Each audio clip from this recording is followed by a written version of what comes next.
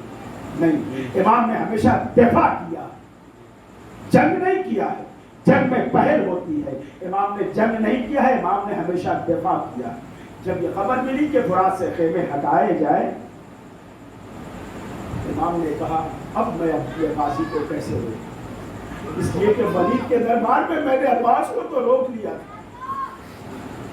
جب راستے میں ہر کے لشکر نے لجام فرس پر ہاتھ ڈالا تھا تو میں نے اپنے غازی کو روک لیا. آج میں نے اس وقت بھی یہی کہا تھا کہ عباس تم تو کربلا کے لیے ہو، اب تو عباس کربلا میں آ گئے، اب میں کیسے عباس کو روکوں. امام حسین ادھر ٹہل رہے، میں اپنے غازی کو روکوں تو کیسے. یہ سوچنے کے بعد ایک مرتبہ خیمے کے اندر گئے. بہن زینب بہت قیامت کی گھڑی آ گئی ہے، بڑی مشکل کی گھڑی حسین پر آ گئی ہے. جناب زینب نے کہا آقا حسین پر مشکل کی گھڑی. کہا ہاں شہزادی، ارے میں نے اب تک عباس کو بہت روکا یہ کہتے ہوئے کہ تم کربلا کے لیے ہو، مگر آج کیسے روکوں. عباس تو کربلا آ چکے، فرات سے خیمے ہٹانے کا حکم دیا گیا ہے، میں کیسے عباس سے کہوں کہ فرات سے خیمے ہٹا لیے جائے. کہا اچھا آقا آپ نہ کہیے. مرتبہ جناب فضہ کو بلایا، جناب فضہ کو بلا کر کہا فضہ جا کر میرے غازی میرے عباس سے اتنا کہتے کہ آپ کو شہزادی زینب نے یاد کیا ہے، اور اگر ایک لمحہ بھی آپ نے تاخیر کیا تو زینب خیمے سے باہر نکل آئے. جناب فضہ جناب عباس کے قریب پہنچی. عباس آپ کو شہزادی نے یاد کیا ہے، اور ہاں یہ بھی کہا ہے کہ اگر آنے میں ذرا سی دیر کی تو شہزادی خیمے سے باہر نکل آئے گی. پر یہ سننا تھا فرات پر ٹہلنے والا وہ شیر ایک مرتبہ تلوار کو نیام میں رکھتا ہے، سر کو جھکائے ہوئے ارے شہزادی کے خیمے میں آیا. شہزادی غلام حاضر ہے. جناب زینب نے کہا عباس ارے میں تم سے بس یہ کہنا چاہتی ہوں کہ آج اپنے ہاتھوں سے فرات سے خیمہ ہٹا لو. عزادارو یہ سب تو آپ سنتے ہیں، لیکن اس کے بعد کیا ہوا. ارے جیسے ہی شہزادی نے کہا عباس نے تلوار کو نیام سے نکالا، دونوں ہاتھوں سے تلوار کو توڑا، شہزادی کے قدموں پر ڈال دیا. اے میری شہزادی اگر آپ کی رضا نہیں ہے، یہ غلام عباس تو آپ کا غلام ہے، آپ کی مرضی کے خلاف عباس قدم